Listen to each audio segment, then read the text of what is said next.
के लिए लेके आई हूँ नई क्लास।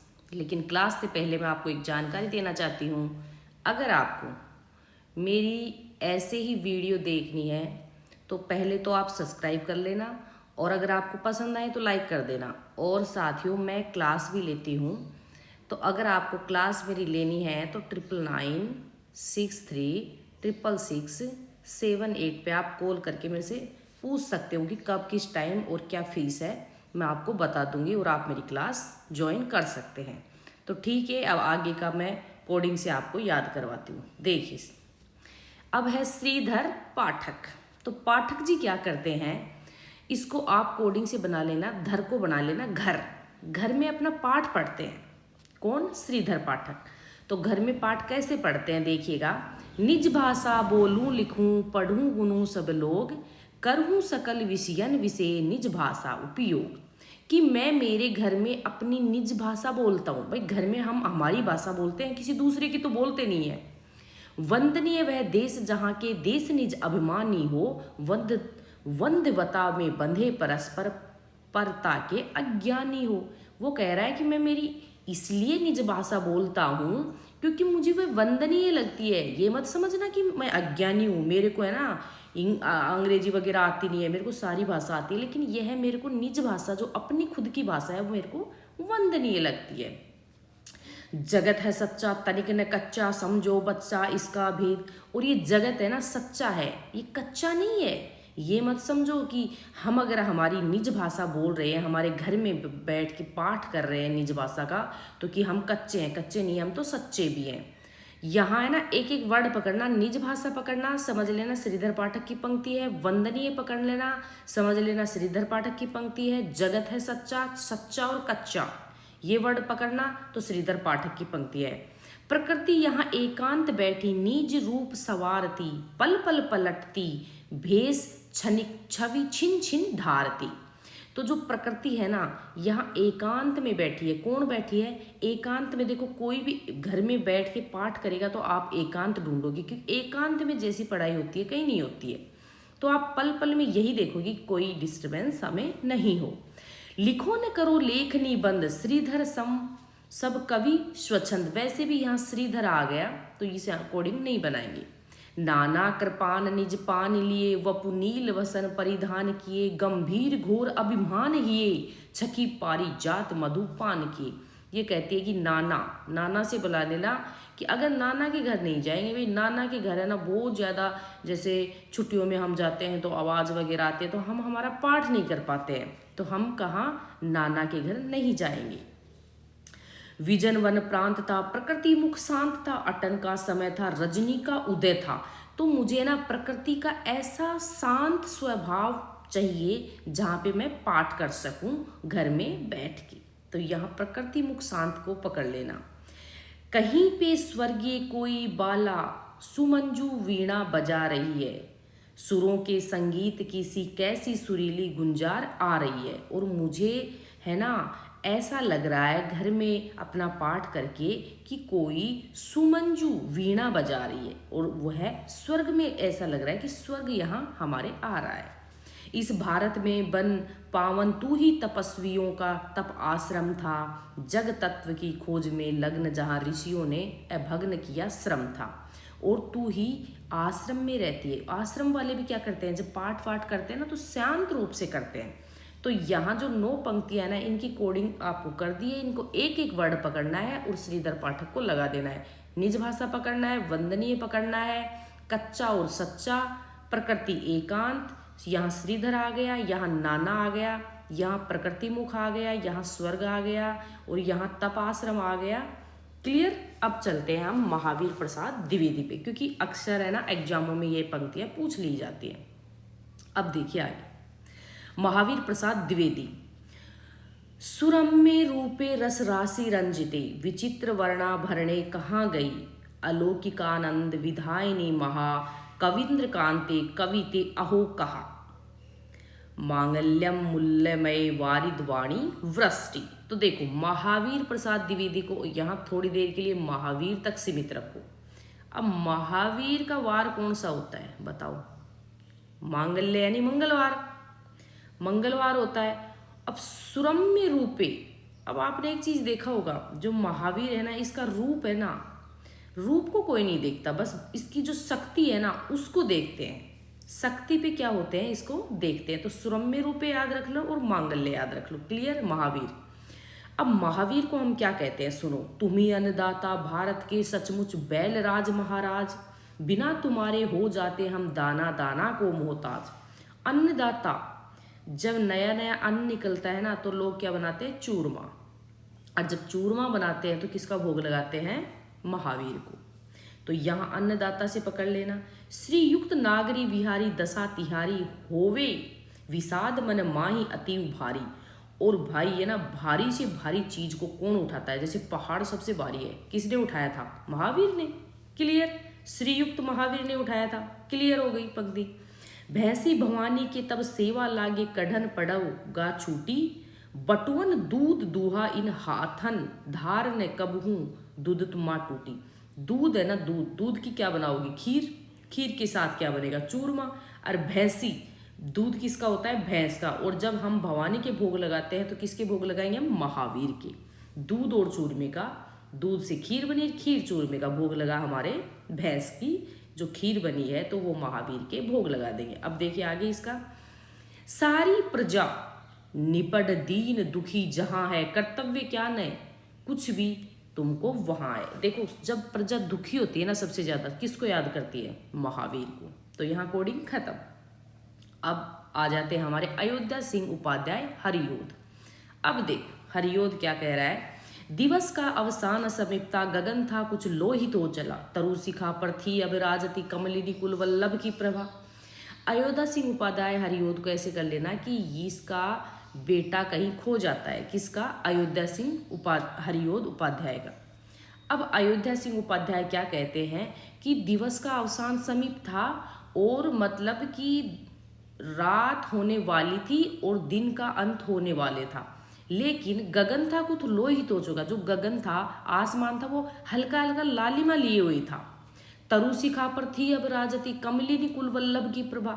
तो ये कहता है, यहाँ कोडिंग आने दो, अर्थ नहीं बताएंगे। अयोध्या सिंह उपाध्याय कहता है कि अब तक मेरा पुत्र, इसका पुत्र खो जाता है, तो वो कहता है कि अब तक मेरा पुत्र आया क्यों नहीं, इसको चिंता हो जाती है। तो इसकी पत्नी पूछती है, प्रिय पति वह मेरा प्राण प्यारा कहाँ है, दुख जल निधि डूबी का सहारा कहाँ है, लखमुख जिसका मैं आज लो जी सकी हूँ, वह हृदय हमारा नैन तारा का है। वो कहती है, हरियोध की पत्नी कहती है कि मेरे प्रिय पति, मेरा प्राण प्यारा का है, क्योंकि प्राणों से प्यारा पुत्र हो जाता है। तो वो कहता है कि तेरा नैन तारा आ जाएगा, तू टेंशन मत ले। तो वो कहती है, वो क्या कहती है देखो, रूपोध्यान प्रफुल्लाय प्राय कलिका, राकेन्दु बिंबनान तनवंगी कल हासिनी, सुरसिका क्रीड़ा कला पूतली। वो कहती कि मेरे को डर है कहीं पूतली है ना उसको खा ना जाए, और वो रॉकेट की तरह वहाँ इसको ऊपर कहीं ले ना जाए, मुझे उस चीज़ का डर है। तो वो कहता है, शोभा वारिधि की अमूल्य मणि सी, लावण्यमयी लीलामयी, श्री राधा मृदु भाषणी, मृद द्रंगी माधुर्य सन्न मूर्ति थी।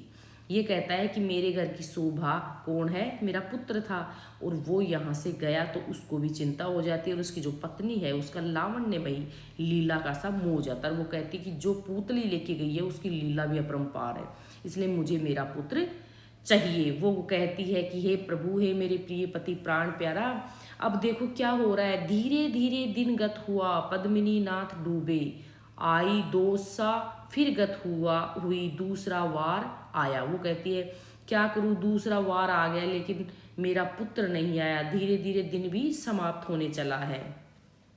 क्यों पले पीर कर किसी को, तू है बहुत पॉलिसी, बुरी तेरी हम रहे चाहते पटाना ही, पेट तुझसे पटी नहीं मेरी। वो कहती है कि अरे तू दूसरे की पॉलिसी में क्यों पड़ी हुई है कि उसको पूतली ले गई, रॉकेट पे बिठा के ले गई, कुछ नहीं होया, वो आ जाएगा, तू टेंशन मत ले। बस 4 डग हमने भरे तो क्या किया, पड़ा मैदान कोसों का भी। वो कहता है अभी मैं 4 डग भरूंगा, तेरे पुत्र को ला के दे दूंगा, इसलिए तू चिंता मत कर। हरियोध की पत्नी, तू टेंशन मत ले, चाहे दिवस का कितना ही अवसान समीप हो, चाहे मैं तेरा कितना ही प्राण प्यारा हो, मैं तेरे पुत्र को ला के दूंगा, वो पूतली उतली के चक्कर में नहीं पड़ेगा।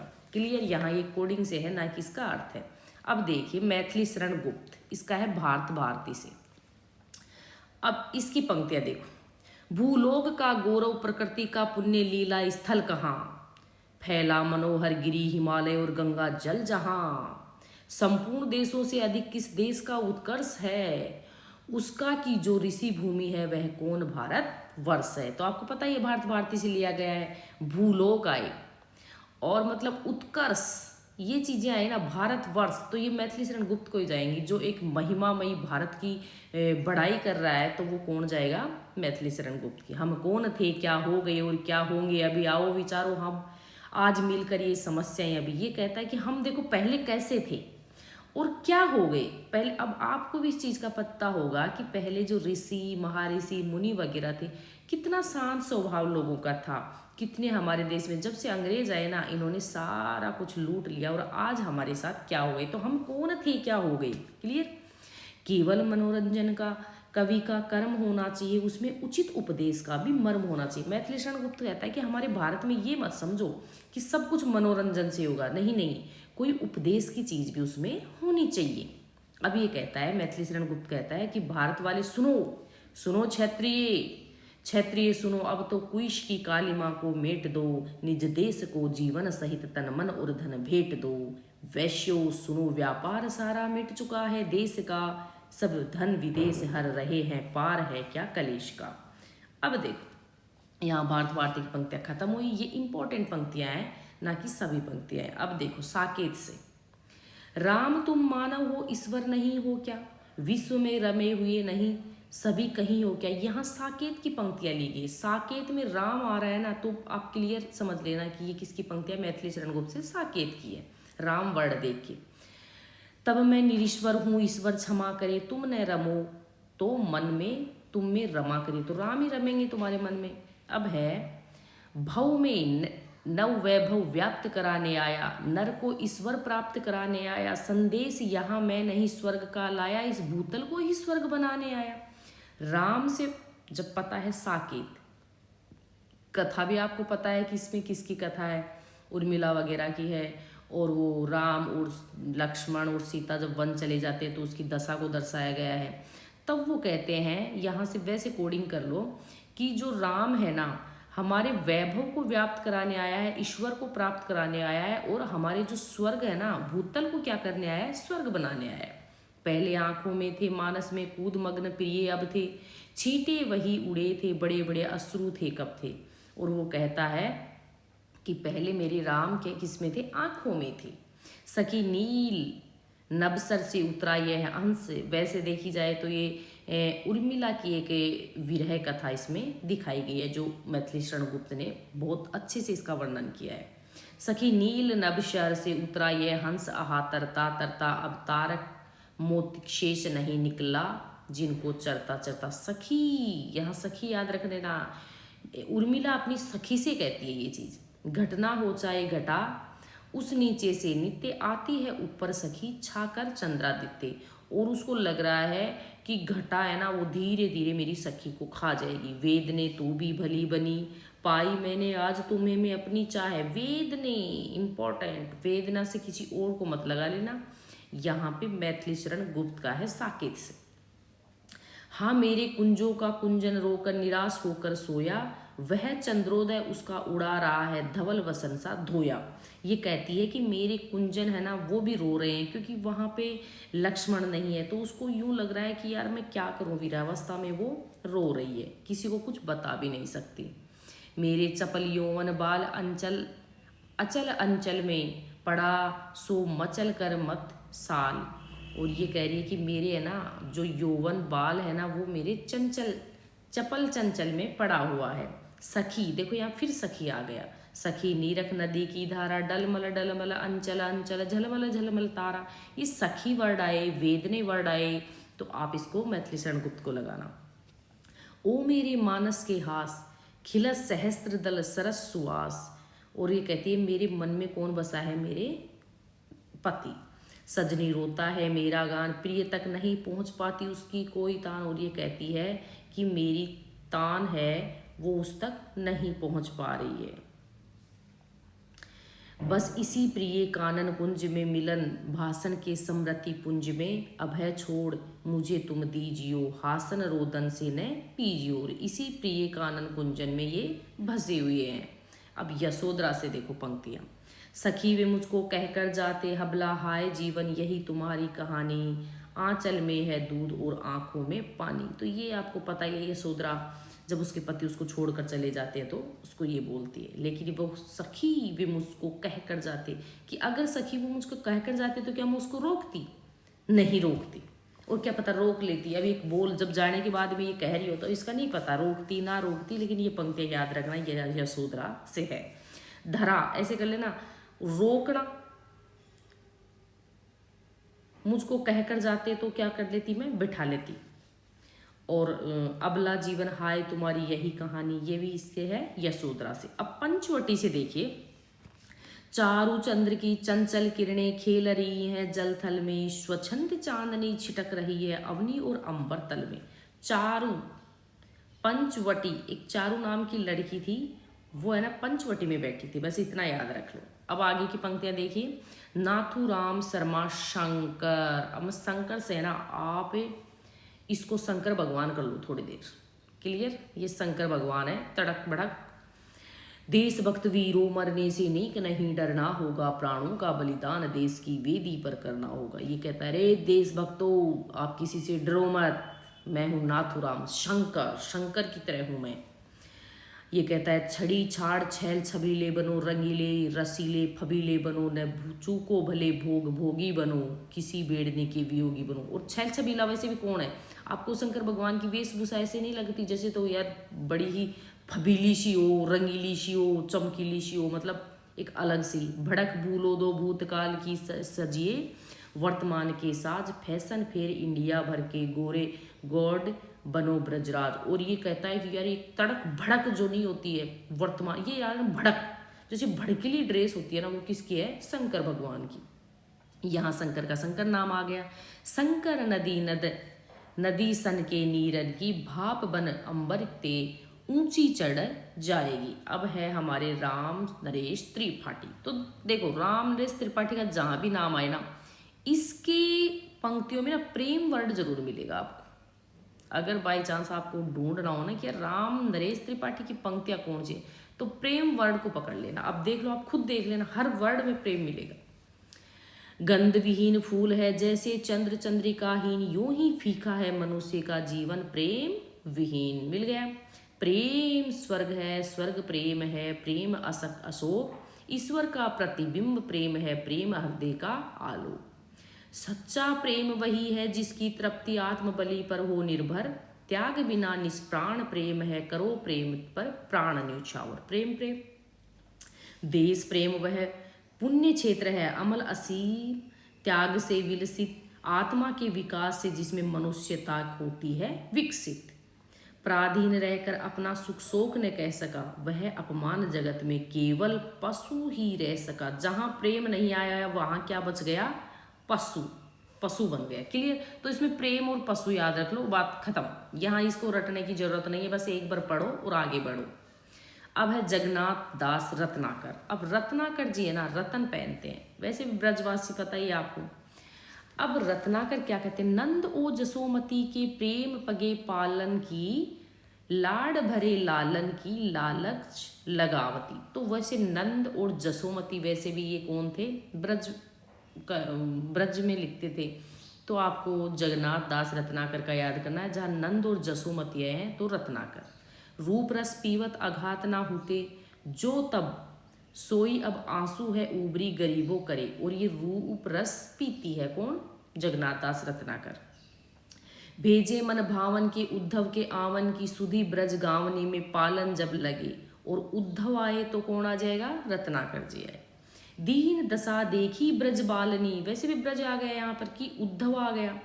गरिमो गुमान ज्ञान गौरव उठाने से, क्योंकि जब भी आपको देगा तो रत्नाकर देगा, फिर या फिर इसी में द्विवेदी काल के कवि देगा।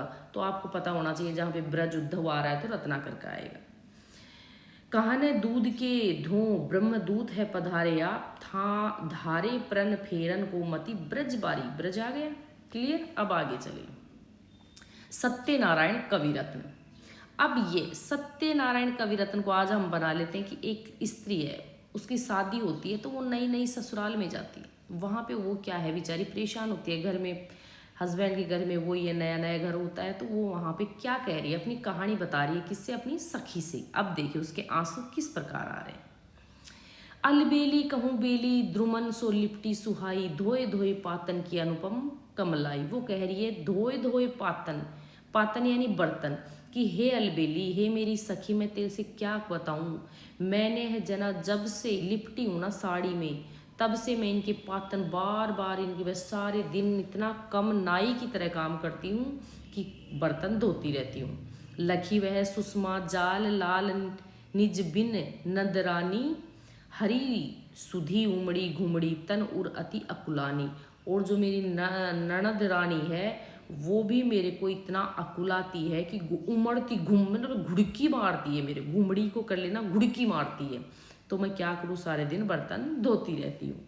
कौन भेजे दूध पूत सो बिथा सुनावे, बातन में बहराई जाई ताको यह कहा लावे। और वो कहती है कि मेरे घर से कोई दूध भी नहीं आ रहा है कि मैं अपनी विथा उसको सुनाऊं कि मैं सारे दिन पातन धो रही हूँ और नंदरानी मेरे को गुड़की मार रही है, तो ये विथा मैं किसको सुनाऊं। नित नव परत अकाल काल को चलत चक्र चहूँ, जीवन को आनंद न देखो जात यहाँ कहूँ। और वो कहती है कि मेरे को तो है ना यहाँ अकाल सा दिखता है और यहाँ कोई आनंद नहीं दिखता, क्योंकि सारे दिन मेरे को एक चक्र की तरह काम करना पड़ता है।